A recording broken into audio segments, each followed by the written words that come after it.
He'll make it for sure. That's why I backed him on Tap Touch.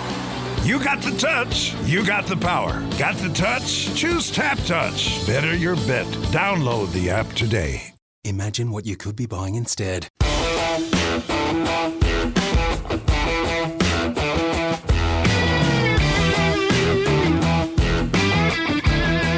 G'day Eagles fans, welcome back to another episode of Coast to Coast, proudly presented by Tab Touch, continuing to deliver greatness on all fronts.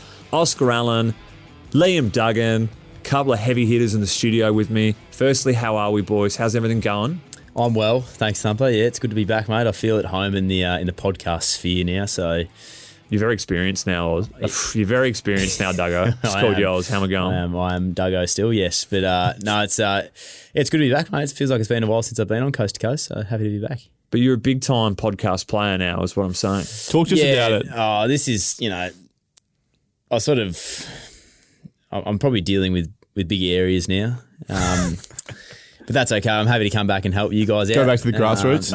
No, it's I'm trying my hand at some podcasting. I've a great opportunity through our friend Will Schofield and Backchat and the Forward Drive podcast that we've got going with Ronnie Dahl. So been really good fun and enjoying the experience, and not quite at the quality of you boys yet in my hosting skills, but working on it. Have you tuned in to listen to Duggo talk all things four-wheel driving yet? Yeah, look, Duggo knows me. I'm a city slicker. You would have if you had your highlights. Yeah, if I still have my Luxie, I don't have a huge amount of interest. I reckon my brother probably listens to it. He'd enjoy it. So I'll flick him that way. I reckon I listen to as much of Duggo's as he listens to mine. So I reckon we're about even. What are you doing? Are you going out on adventures and reporting back? Like, I got bogged this week out here. Should have seen this sand I drove through. Yeah. Super muddy. It's mainly just the gutters that I've been crushing at the moment. But no, we're starting off with the basics and building through. Ronnie's he's the big wig of forward driving camping in WA in that space. He's the guy. So he's massive on the social, say. He's massive, yeah. So he's a really nice guy. I've loved getting to know him and working with him. But that's in the scope for sure to enter in that sort of stuff as well. But at the moment, it's more in the chairs and just talking about experiences and little tips and tricks, and most of them aren't mine; they're Ronnie's. But I'm there to sort of steer the ship a little bit. How do fans find it? We think I'm not on any socials, so they could be loving it or they could be really disliking it. But I think we've literally, how are they finding this show? Like, how do you find the podcast? I don't know if they're enjoying it or not. No, they're enjoying it.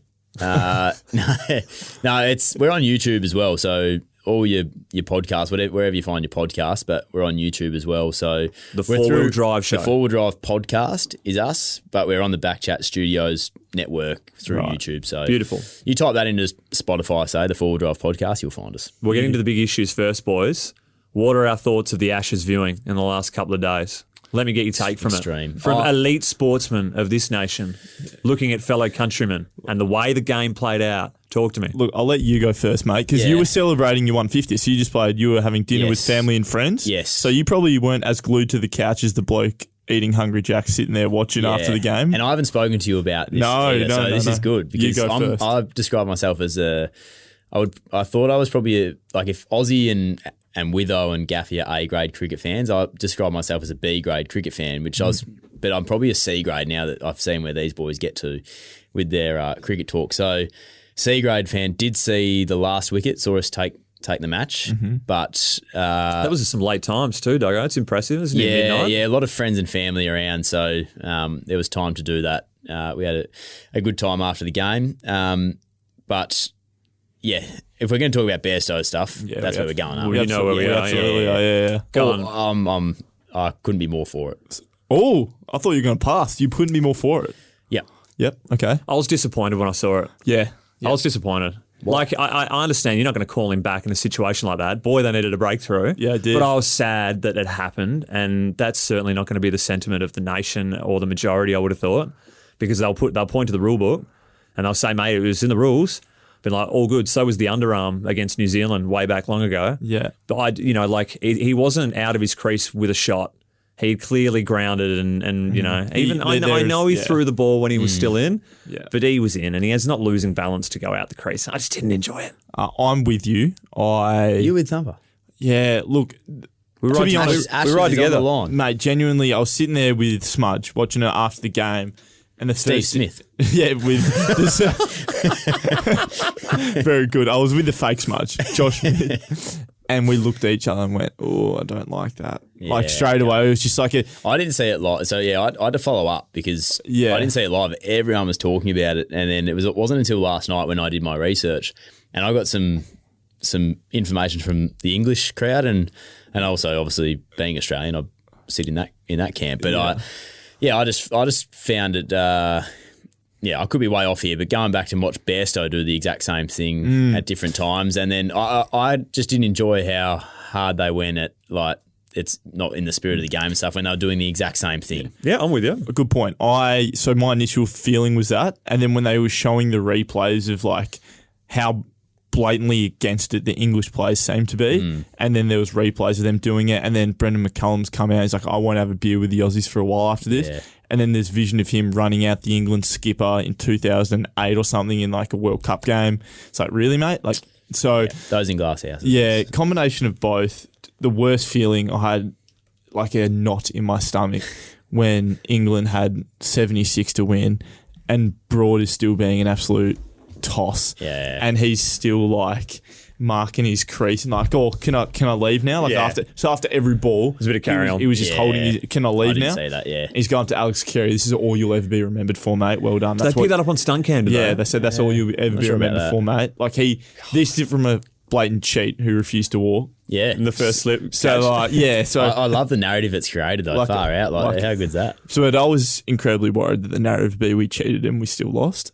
Like, I think that was what the story would have been Oh, yeah. for the English media. But yeah, It's exciting. It is exciting. Is it Friday? oh God, it's going to be hot. Yeah. I think it is, Duggo. It's fair. It's coming up very soon. On this last cricket one, this is not a cricketing podcast. I don't think Duggo will have any like this interest in this second one. Great fan. So, like, the West Indies did not qualify for the World Cup. You've been watching the World Cup quals? I have not. no. I have not No. either. No. But, like, do you want me to tell you the teams in their pool that have beaten them out? Yeah, go on. Oh, here we go. Zimbabwe, sure. Yep, They can play on their Cricket day. Nation. USA, probably Not not. so much. couldn't draw your Cricket cricket bat. Netherlands, They're pretty good. They Not bad. they whacked Oman the other day. I would think they would have finished top of that pool. Nation. Nepal. Nepal. I Yeah. wouldn't have thought that. What are the pitches like up there? You'd want to be coming in from the top end, I would have thought. Let's test your cricketing knowledge. Oh, here we go. Which are the out cricketing nations that automatically qualify? Which of the cricketing nations? Yeah, which cricketing nations automatically qualify and don't have to play in this World Cup? Is this a qualification? 2020 World Cup? What is it, one day? Nah, it's the one day. One day. Australia. So there's 10 in the World Cup with these people, but so Australia. How many? So is there 10 that qualify automatically? No, so There's these 10 in the World Cup. these 4 qualify. So Yep. these 4. So there's 6 automatic quals. Do you know who they Oh, are? okay. Australia, England, India, New Zealand, Pakistan, Sri Lanka. Pretty good. Is that all of them? Yeah, pretty good. I'm assuming previous winners plays a role in that. Anyway, so unbelievable. West Indies, So- lift your form. Should we talk about the footy and the we man of the moment? If we have to. Duggo, 150 games, mate. Congratulations. Thank you very much, Oz. How'd it feel? Yeah, it was good. It was obviously from a on-field point of view, we played some much better footy, and it was sort of within our grasp at the end of the day. So it was nice to be in that game, and albeit we didn't get the win, some much better signs, and I think some of our kids showed a lot as well, which was really exciting. So I had a ball playing. Was really frustrated we didn't get the win, but certainly some better signs there. But yeah, I suppose 150 life membership at the club, it's a big honour for me, and just probably had some time to reflect during the week, and was really grateful to be a part of the club for 150 games, and had some good times, and now we're obviously fighting back at the moment. So I've seen a little bit in that time, but yeah, just really proud and grateful to be part of the club. Not bad for a bloke that was snubbed at the under-16s level, Oz. You didn't get a gig in the state 16s. Yeah, I ended up, but I had a couple of little. He had to break some ankles of a teammate to get in. Yeah. That's nice. I wasn't even invited to the squad of 50. So Yeah. different levels. Yeah, yeah, they are different levels. It wasn't so much a hard luck story as Aussies. on a serious note, like me now currently, and when you drafted, like you just want to play one game, and my goal now, from a selfish point of view, is to play 150 games. Like there's no obviously probably number one, you want to be a premiership player, and then like play 150 games and become a life member of a footy club. It's a massive thing massive commitment, because what you play every year, that's 7 years of committing your life towards this. You've been in the club, 8-9 years now? My 9th season, yeah. So that's a massive part of your life. Moved over from Victoria over to WA. Mate, well done. Congratulations. Thank you very much, Oz. Appreciate that. What was the fanfare like amongst teammates? Big deal made of it? Under the carpet? It was an interesting week for us, obviously off the Sydney game. So I think in a way it was, and this is me just reflecting personally, but it was probably a healthy distraction at times. It broke up a meeting here and there when you show the little 2-minute highlight reel that we put together for milestone games, and gave something else to focus on just for a really small amount of time. It's not what we focus on going into games at all, anyone's milestone, but it was a pretty heavy week early on, and then you throw a little highlight package, and everyone enjoys the highlight package. How do you feel that players are pimping you out to their daughters in their own minds? That's a bit Commonly scary. asked questioned on socials this week. Bit scary. Yeah. Oh, it was funny as I was genuinely wetting myself up the back of the lecture theatre there when the boy. I thought it must have been prepped. Like, no, they've gone in and said this, but would have been a weird one to prep for you with no daughters, Oz. So yeah, I just think came that's to your what mind. made me think about it. It's like, even Ozzy's saying he doesn't have a daughter. Yeah, that we know of. Cut that. Well, yeah, it's next. It was very, very funny though. So it was enjoyed it. Is that the best mark you've taken in your career that you took on the weekend? That was a Duke. No, it wasn't your best mark. He's taken better, but that was in a front serious of King. grab. Mm-hmm. Yeah, I wouldn't say it's my best mark, but it actually felt. We spoke about it today in the review, and just it was probably the product of a lot of pressure up the field. We're creating some sloppy kicks, so I was able to take a mark or two. TV was able to get back in the air, and some pressure on the footy allows us to play our game behind the ball as well, and start to do that in the air and on the ground. So wasn't the best mark I've taken, but it got me in the game, and I felt quite good. Felt like we were working together, which was really good. I heard something in passing that you in your first week at the club were living out of a suitcase at Bunga's house. Did that happen? Yes. One of the few places who ever go inside Bunga's house. How was it?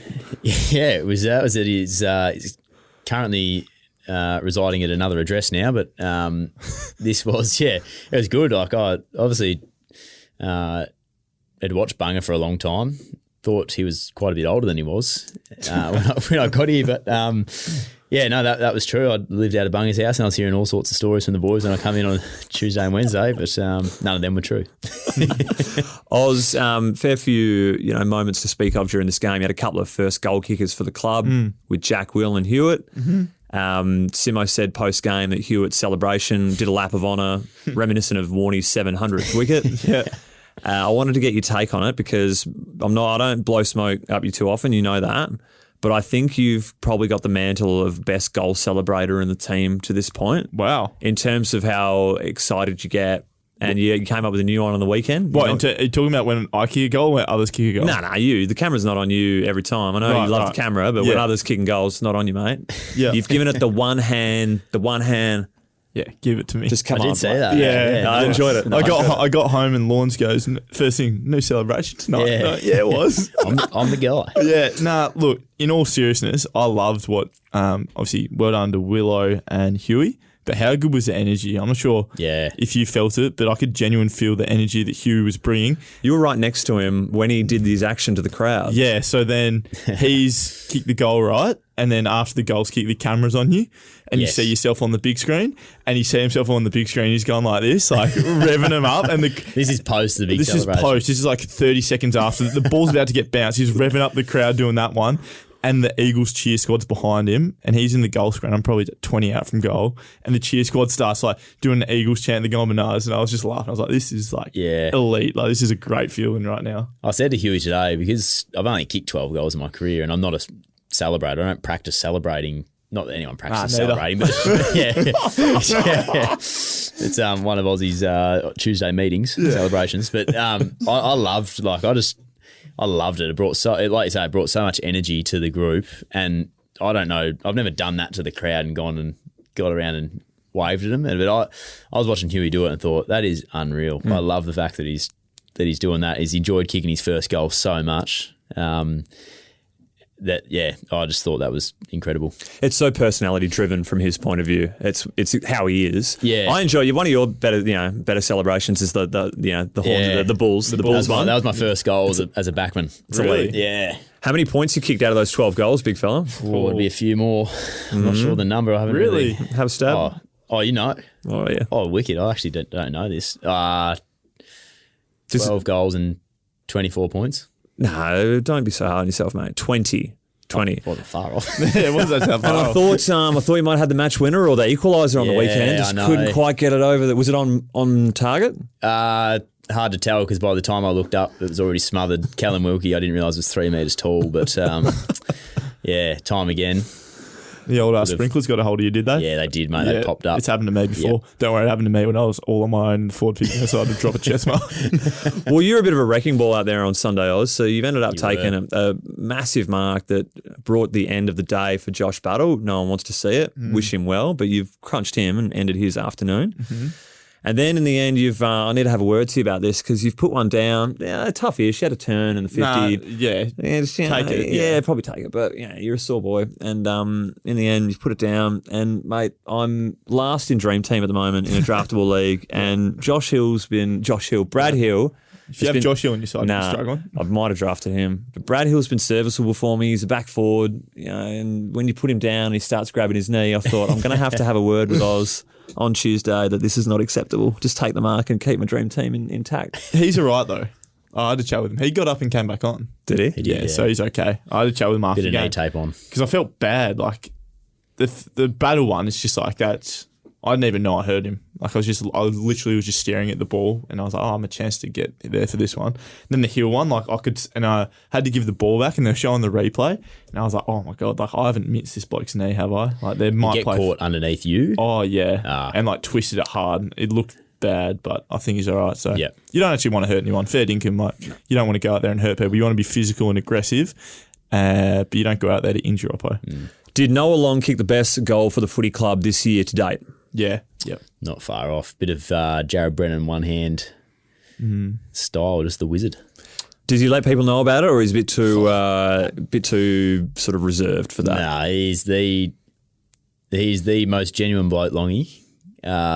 He has not told anyone about that. I don't know if like Chess and Rhett and stuff get like a different Longy, but around the group, he's just an absolute star. I'm going to zag because I went to him at the start of the third quarter and I went, did you? Start second quarter. I said, did you just kick goal of the year? And like, he's so innocent. He's just smiles. I think I might have.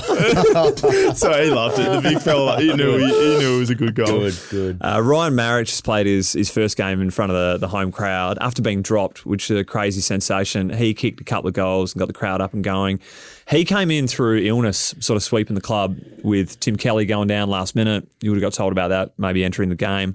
And Luke Edwards, whenever he went down. I wanted to ask you whether you are purposely sort of stay away from players when you know it's kind of going round. You're a bit like, look, I know we normally have our Friday lunches, boys, but I'm going home. I don't want to be near you because I don't know who's carrying right now. I feel like we were in that space like a year or two ago. Like, yeah. Definitely. But That was more COVID related. COVID though, right? related. This one, no. No. Because I don't think anyone knows that they've actually got it or who's got it. And then next minute they're just not at the club. So there hasn't been that, but I'm starting to like write notes on who, like, righto, that's 3 for him this year. Jot him down. I'm probably in that range there too. But yeah, there's a couple that are starting to sort of just pile up with a few numbers. Look, I'm going to say something here, and if it gets cuts, the viewers won't ever hear it. But if it doesn't, this is a true story. Last year, so injured at the start of last year, and COVID was starting to become a thing, and there was it obviously was a thing, but players in the group were getting it. And there was a theory that if you get COVID, you can't get it for the next 6 months. Yeah. So I thought, well, I'm not playing right now. It'd be great to get COVID whilst I'm injured so I don't have to miss games once I'm back fit, not thinking that I was going to miss the whole year. So Rothy tests positive for COVID. So I go into his locker, get his coffee cup and have a coffee with the same coffee cup he did, test positive the next day. Did you? I did, yeah. So if they don't hear this, they don't hear this. But Pretty if they happy do, it was just the coffee cup. 'Cause Yeah. I was like, It's quite clever though. I'm not sure if he was going to be able to get out. But yeah, nowadays, like now I'm playing, like we might touch on it. Like even when you were ill for a bit, Yeah. you went to hospital. Yep. I was a bit wary hanging out with you Yeah. for the next couple of days. I don't blame you. I didn't know what was going on. Like, Yeah, you just like, yeah. look, I don't want to. that was probably my biggest thing about being crook too. It was like, have I just ruined 3 or 4 other blokes' chances this week, or am I going to put them out for a while? Like it's sort of you start to think about it too. But I don't think anyone's really put their finger on what it is going through at the moment. Give me a brief one of that, Duggo. So, shirked the tribunal responsibility. I'm sure you had your best suit and your innocent haircut ready to rock and roll. No, I was ready to go, mate. Yeah, we all we sort of had our case put together, but Do you reckon you would have got off? I think I should have, but I don't know if I would have. Yeah, if that Good makes answer. sense. But yeah, it was a bit of a hairy time. I just, like I said, I didn't really know. I played the Saturday game, obviously, against Collingwood. Sunday felt absolutely no worries. Monday woke up just a little bit off, and then not even 12 hours later, I was curled up in emergency department waiting for a bed and some serious help I needed. So the stories you've told is that your vein in your leg started popping like, train spotting style, and then you've gone into team meetings where it's all started spiralling and downhill and you've had to walk out the team meeting. Is that right? Yeah, it was... You made it through the whole meeting. Not far off, yeah. So I woke up with like swollen nodes in my groin, which is a bit of a tell, which I didn't really know at the time, but it sort of felt like something wasn't right.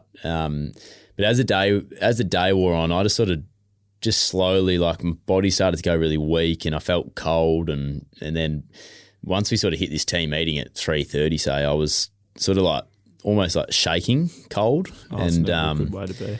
No, so I started to, and I told a couple of boys, like Cripper sitting next to him at the locker room and in the team meeting and stuff, and I kept saying to him, like, mate, something's wrong with me. I'm not right. And he would have thought I was just sooking because I'd probably do that a bit, but he just kept looking at me. I kept, like, as this meeting was going on, like I was generally getting worse by the minute. Like I could feel myself just slipping away into my seat. I was just like, whoa, this isn't good. Were you starting to think I need to go to emergency once this is over? Not at all. I was just like, I need to go home and I need to get warm and I need to sleep this off. And I saw the doc prior during the day, and then as I left that meeting, Simo, I think I've said this in public, Simo asked me how I was feeling because he wanted to go for another 10, 15 minutes. This, yeah. I said, mate, I feel a 1 out of 10. and then so, yeah, I was just being really honest. They get a laugh from the boys. Yeah. He's like, okay, yeah, righto. And then Kobe Bergiel got asked next, and he's like, no one ever says 5. Like, no one ever says less than an 8. Mate, you're like, 10 out of 10, let's go for as long as it takes to get better. Just whatever you need. And then Kobe's, because I've said 1, Kobe's gone, 5.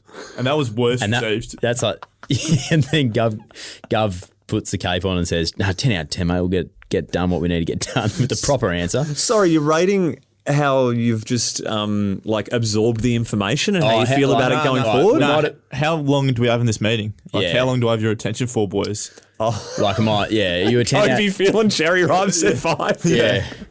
Goes for Bergs. But anyway, I was a 1, and just as I walked out of the meeting, I tapped him. I was like, I'm sorry for my honesty, mate. And then bolted home, called the doc on the way. He's like, mate, you need to get to hospital.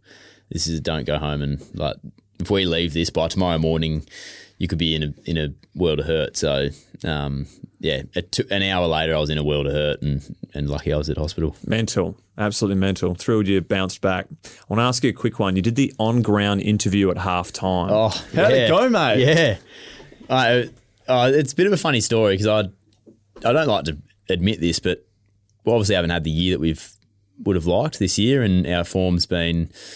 Probably below par for a lot of it, but I was told during the week that if we were up at half time that I would be speaking to Fox Footy. You thought they're not going to chat to me? And unfortunately, in my mind, I thought,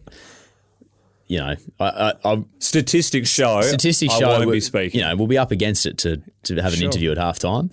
Anyway, we're up at half time. We're flying. 5 goals. We're up. And I'm running off. Remember? And someone yells out my name. And I'm like...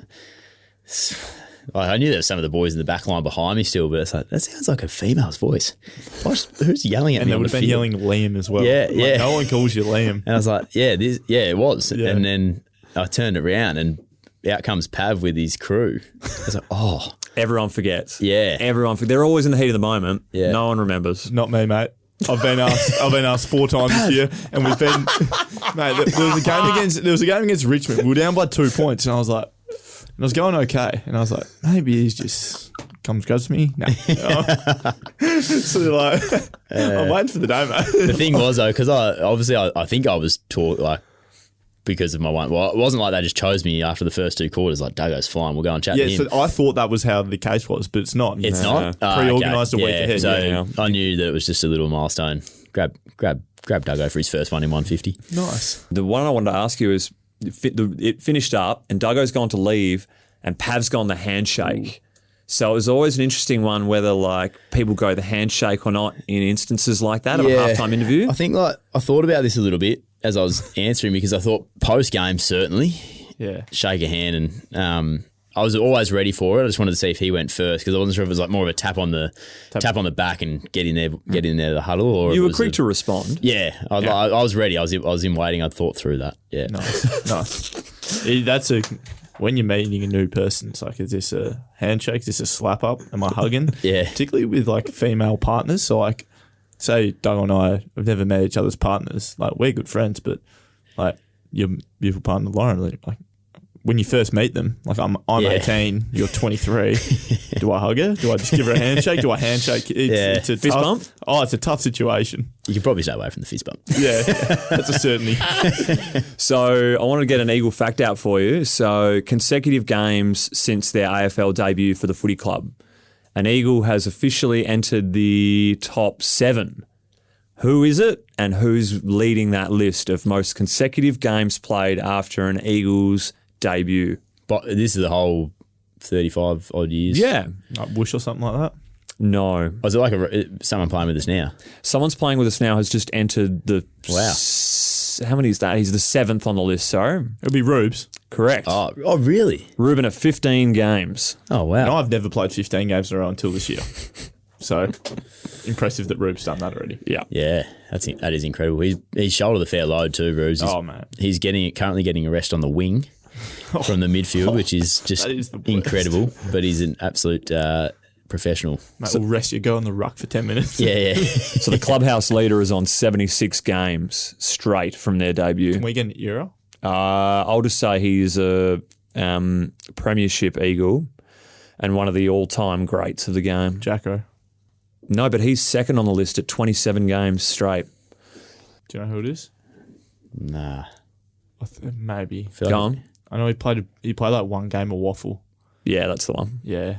Oh, it's CJ. Yep. Yeah. CJ, 76 games. Unbelievable. Is that until he left? Good question. How many did he play at West Coast? No. If he only played 76 games and won a premiership and Norm Smith and a Brownlow. And then built the reputation that he did in 76. God. I think he came in 04 and he left 07. Maybe. Oh, is that right? Yeah. Oh, my God. By memory. No, it came 03. Been earlier. Did he? Because it was super draft with Hodge. Judd. Definitely left 07 because he couldn't move in that qualifying final groins. against Port. No wonder he played 76 in a row. Had sore groins. All right. Should arrest him. Do you go up and ask Jack Petricelli if he's accidentally kicked one of his better goals of the year? Don't have to ask him. He's accidentally kicked that.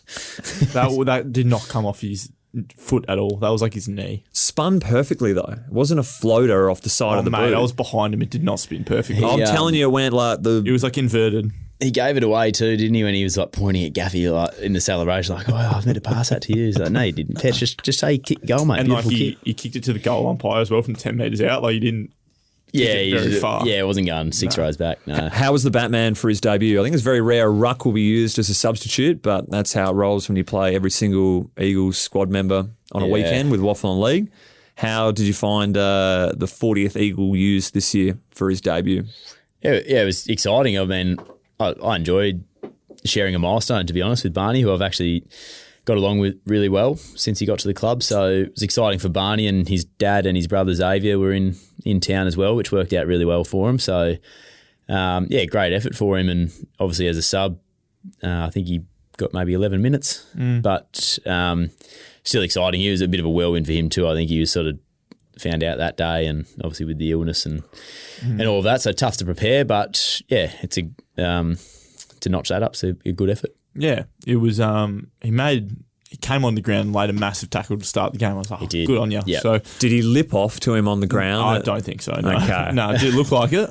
He stood over him a little bit. I'm like, that could be a tech in NBA land. Yeah. But enjoyed He's it. got some good chat. He does, yeah. Yeah. Good on him. Like, he's been toiling away really hard all year in a tough Waffle Eagles program, so well deserved for him. Yep.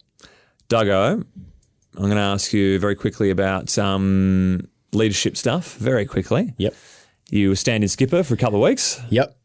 How'd you enjoy that? You've had 2 years on a leadership group, which has been two of the most tumultuous years on field for the club, which is challenging for any leader. Might be my last year then. You and me both got up this year. How have you found it all in general, those experiences culminating together? Yeah, I mean, I suppose it's just that time in my career as well, a little bit with where I'm at in age and experience, and obviously aspire to lead the club in some form or another. Doesn't need the title, but I've enjoyed the challenge of what we've faced the last couple of years, and mentioned it before, I think Barney's our 40th Eagle to play this year. It's unusual circumstances again, so there's been challenges in that, Oz, I think, with synergy and I suppose learning for the young blokes, whilst also trying to play well yourself and compete at AFL level. And there's been a lot of different, I suppose, obstacles to probably get over from a leadership point of view, but I've enjoyed that challenge. I think we're probably getting a good variety of experiences through this situation that we're in at the moment, and yeah, just trying to soak it all in and learn. And I'm enjoying being in that leadership group, but also the challenge that comes with it. I think you were tailor-made for it personally. Oscar, can you give me the accolades that Liam has received at club champ nights in his career? Okay, you would have been the best first-year player. Yeah. Yeah, they call it the rookie or the Rookie of the Year. Emerging Yeah. Talent Award. I you- tried to stitch Duggo up that night, actually. Go I on. tried to, I don't know if he fell for it in the end. He'll say that he didn't, but I definitely didn't. I was telling him that he didn't win an award, like, because I know the so award you could winners. get him drunk. Yeah. That is so Yeah. dog. I wanted That him is to- as bad as I it wanted gets, him to mate. relax and just have some beers because he was on edge and being Did you like, know oh. you would have won? You would have known you were going to win the award. Because there was someone else sort of neck and neck with you. I can't remember Was it who Jacko? it was. Jacko I was in my Euros? third year, so I think they actually win that in your third I reckon it was the best first year player, and then I think you changed it. Dom won it in his first year, and then TB won it in his second year, and then I won it in my third year or something like that. Like it was sort of What year did you something win like it? that. 2017. So it's my third year. Yeah. And then Willie 2018. So I was trying to stitch him up saying, nah, you haven't. remember that, yeah. I was like, nah, you haven't won anything, mate. You good. Oh my You good. God, you're such a dog. I know. What did I do? I was fine. You were Was I? slurring on the stage. Nah, you were good. You were good. So he won Duggo's that. What else did he win? He gave me the best clubman last year, the Maney. So you've clearly won that. That's cheating that you there's that handover. That's an easy one. Yep. You've also come top 5 in the BNF before. I think you came 5th. Was it 4th or 5th? 5th, and I'm Mate, saying this is, you know. Sorry, I'm doing the story. Yeah. 2021, you came 5th in the best and fairest. Nah. 2020, you came 5th in the best and fairest. So that's 3. And then, did you come top 5 last year as Good. well? What did you come, 4th? 5th again. 5th again. Got 5th again. There you go, mate. It's a model of consistency, Liam Duggan. Just a good man. You've also won the Ben Mitchell medal awarded by your peers way back in your junior days. Is that for best looking bloke in the team? What's this for? Is that West Coast Award or? Nah. No, it was a Academy, AOS Academy Award. Yeah, What's it was it for? It was a bit of like a Good fella. a bit of like an all-rounder sort of award, which What does that mean? It's like I don't on and know. off Yeah, field? yeah. I think it was he's a little good bit at of that. cricket. Like, Most likely, Yeah. like PlayStation, slaying him. Like, what is this for? yeah, I don't know. I can't remember who actually votes on it, but Said the peers, Piers was it? Yeah. So it was. It's a long time. not ago Morgan. now, but your other teammates. On this, Yeah. can I just ask you a question, mate? So, you a can- lot of people aspire to be a good fella, right? I aspire to be a good person, a nice guy. I want people to think, oh, he's a good man. Haven't met many that don't. To be No. honest. How do you go about it? Because I've never met someone that's ever said it. You know how someone says, oh, he's a good guy? Like, no one's ever said a bad word about you. Is this something you actively, like, I'm going to grow up and be a good man? Or would you say it's all due to, like, mum and dad, how you were raised, family environment? Yeah, talk to me a bit about how you became such a good man. You don't sledge many people, do you? Never. That's probably a big you one. sledges me a bit now.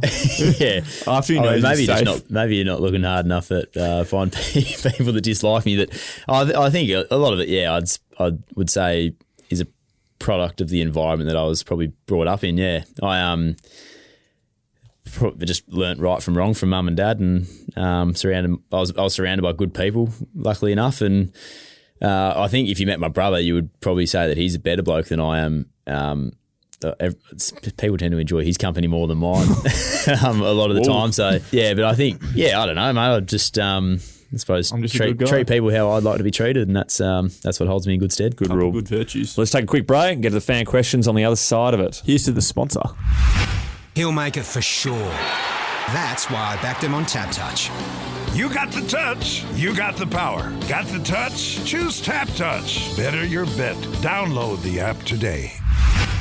Oh, yeah, got to love the pluggages going on. Oscar, you've been looking at the fan questions all afternoon. Have you got anything for us? I have. You have more in the run sheet. Are we going to let them go?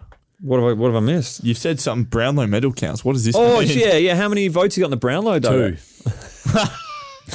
Let us finish the sentence, for God's sake. You knew that pretty quick. So was that one game you've polled 2? Yeah. What game? What was the game? That was a derby back in Really? That was back in 2017, I reckon. You had like 20 at half time. Yeah. I thought you I were had 20 at Monty for half the medal. time. Bung had 20 in the back half, and then he got the medal. Bugger. Did you vote well? Did you almost pinch it? I think I did poll a couple of votes. Yeah, I think I did. No, From memory. Very good. do you want me to start or you, mate? Nah, you kick it off, mate. Alright. You open the bowling. From Jay's Jakinski one. What's your favourite memory in a game? And you can't say the grand final because that's obviously going to be your favourite memory. Yep. Favourite memory in a game.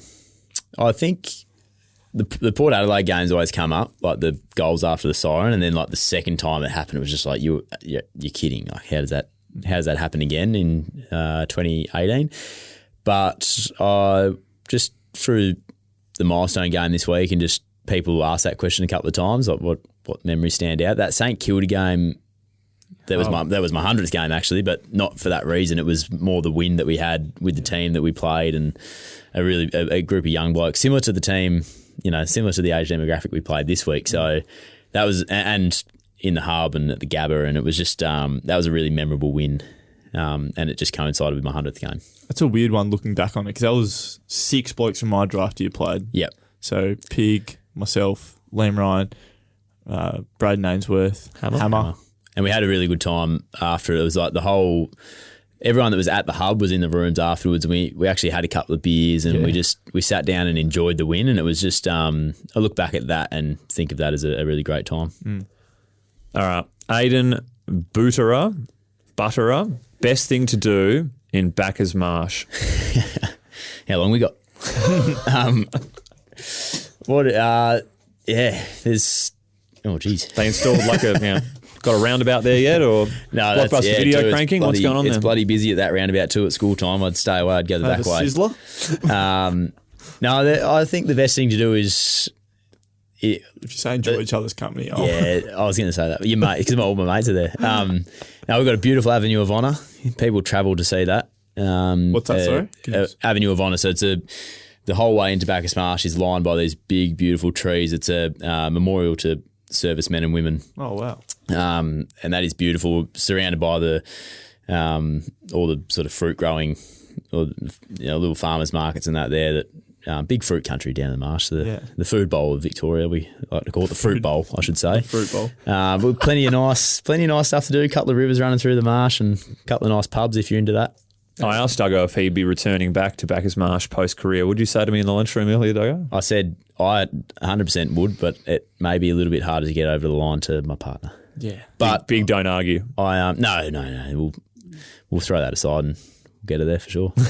Liv_Floro. If you could play an exhibition game anywhere in the world, where would it be? Ooh, that's a good question. You know what? I'd go to Ireland. Yeah, I love Ireland, and I think there'd be a little bit of fanfare there too. You'd get a crowd, and I just love that place. I think it's a hoot. Who would you play there? Paddy Brove. He'd come down and help out, put the 46 back on. Because then you got to think which oppo would you then want to get on the beers with after the game? Yeah, so who have I got? I'm going to say we'll play the Saints again because my good mate Dan Butler plays there, so he can come along too. That works. He loves Ireland as well. We went there in year 11 together and he had an absolute ball. Yeah, he caused some trouble in the third quarter. I wasn't a fan of Dan Butler on Sunday, unfortunately. What'd you do? Kick goals. Oh, right. Off probably me. Oh, I thought you were talking about like fighting someone. I was like, No. Nah, he's not a fighter. Dan. He's a good player. Yeah, Really I know. good player. Yeah. Fast. I was like, that's Dan again. Dan's hurting us again. Yep. Boo Dan. You going? No, you do. All right. B Tanner 31 says tab touch or sports bet. I hope that is a piss take question because it's one of the worst of the afternoon. It's tab touch for days by the length of Flemington, and they could even be racing there tomorrow. So go check out the fields at tab touch. Whoa. Oh, that was pretty good. We got Am I one answering from, that? Yeah, are you allowed to answer that? You two stay away from that. Go on from Jackson Nelson. There's a couple of questions here. Seriously. How does he plan on breaking his dog's addiction to lemon? Yeah, that's actually... I'm going to need a backstory to this It's also. a better one from Jacko. Yeah, I got a lemon tree out the back and my dog's just like addicted to him as a toy. What, eats him? Yeah, he just like if you're outside with him, he just brings you lemons to throw back to him. And I don't know if it's going to like shorten his life or I don't know if it's going to damage his insides. I'm sure it would because so eventually they break and he just like sits there, puts it in between his paws and like rips it apart and chews it, eats it. And He doesn't get put off by the tanginess? he hasn't yet. He loves it, yeah. So I don't know. I'm pretty keen to get rid of the tree, to be honest, so the lemons are gone, but it's such a beautiful tree. I got a mate that's a vet. I'll inquire for you. Doug and I have very different philosophies of dogs. We do, don't we? Oz? So talk to me about your two dogs, their living arrangement. They're dogs. Yeah. That's pretty much sums it up. Have you got humans? No, I've got kids. Yep. My youngest is on heat once again, so she's sleeping in the bed in her nappy. And the other one's on the tail end. So we're looking after them. They're going well. Winnie and Len are going well. It's good training, Oz. Thanks. Looking to get them decent. You're going to be good for it. Has Jackson Nelson got any more? Yeah, he does. Why do you spend so much money in your car? Four Drive Podcast. You will find us over at Backchat Studios on YouTube and wherever you listen to your podcast. And the final one, which I know what the answer will be to this. Does he miss living with me? Yes. I had Jacko over the other night and it was just reminisce. It's good times. Good friend. Yeah. I do miss living with him. Oh, shucks. There's a lot of questions out there about the mullet and it coinciding with chopping it off and our form going absolute downhill. So do you feel... It's my fault. Do you feel responsible to a degree? Yeah. Absolutely. Can you bring it back? No, absolutely not. Why is that? No, I'd love to bring it back. It's just like I saw the videos and photos of it during the week. Look good. Oh, wow. It looked so good. Did you think that, or do you think it looked bad when you say it? Do you go, oh my God? I enjoyed it at the time, and I enjoy looking back at the photos of it. But like, I feel like it's a thing to do when you're how old I was in 2020. How old were you? 3 or 4 years younger than I am now, I suppose. So you're telling me it's time for me to it's grow a time for you mullet? to grow a mullet, mate. I You're look in the that- prime time I for a look that mullet. dumb. Yeah, I'm starting to edge toward the later 20s, so I just thought I'd just clean up my act. I like it. From John Dawson, he wants to know who your favourite teammate is, or if you're uncomfortable about answering that one, why don't you give us your favourite first year player? Oh, my favourite teammate is Brady Hoff. Yeah. I just love Hoffy. He got my trademark vote on the weekend because he does what is asked of him and he just does it without a fuss and he wants to do what's right for the team and he's just eager and he's keen and he plays the right way. So I love Hoffy. My favourite first year, I love them all, to be honest. Like all for different reasons. Longy's just he's a little star. Yeah. He's great. And the thing about Longy is Cripper is like all in on Longy, which is tough for a young bloke to do. It's tough to break Cripper's wall down. So speak to me until I was like 20. The fact that he just loves spending time with Longy. So that's a glowing, I suppose, review from Cripper if you brought in by him. And a genuine rarity that like someone playing your position who's younger than you who is like. You're just like, yeah, I love this guy. I'll die for him. Yeah. Like, no, he might steal my spot one day. Yeah, but I'll be happy when he does it. Yeah, like I can't wait for him to play my role, and I'm watching in the crowd. Like I feel like Cripper thinks that when he sees I reckon play. he does. Cripper's wife often asks me what I did right to be friends with him. It's just like Friends how do you do everyone. it? Tie taker with the last question of the afternoon. Thanks to everyone who wrote in. Please continue to do so because we are not great at creating content, as you can tell. Lies. He Speak says, for yourself, what mate. is the piece of life advice that you can give? Peep of life advice. I think what I said before, treat others how you'd like to be treated. That will usually hold you in pretty good stead, and you're never wrong to do the right thing. Duggo, it's been quality that you've stuck around. Like, it's so late in the day. Sorry, this is my fault. Thank you for sticking around, Duggo. No, I was busy too, mate. So I it's said all- best bloke of all time. You don't need to make an excuse for me. Thanks to Tab Touch for being on board. Good luck on the weekend. Bris Vegas, they're paying, what are they paying? Oh, you don't need to answer that. I 'cause know. It's gambling. I also know. They are paying $1 right now. So you can't make money off Can't them. get any shorter. Yeah. I've wasted money in worse ways, but it's not good to back Brisbane right now. We were $50 to beat Brisbane prior to the weekend. Now we're 34. The boys are climbing. The train's coming.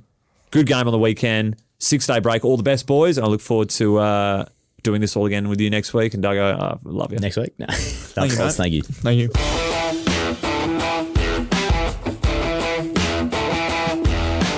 He'll make it for sure. That's why I backed him on Tap Touch. You got the touch. You got the power. Got the touch? Choose Tap Touch. Better your bet. Download the app today. Imagine what you could be buying instead.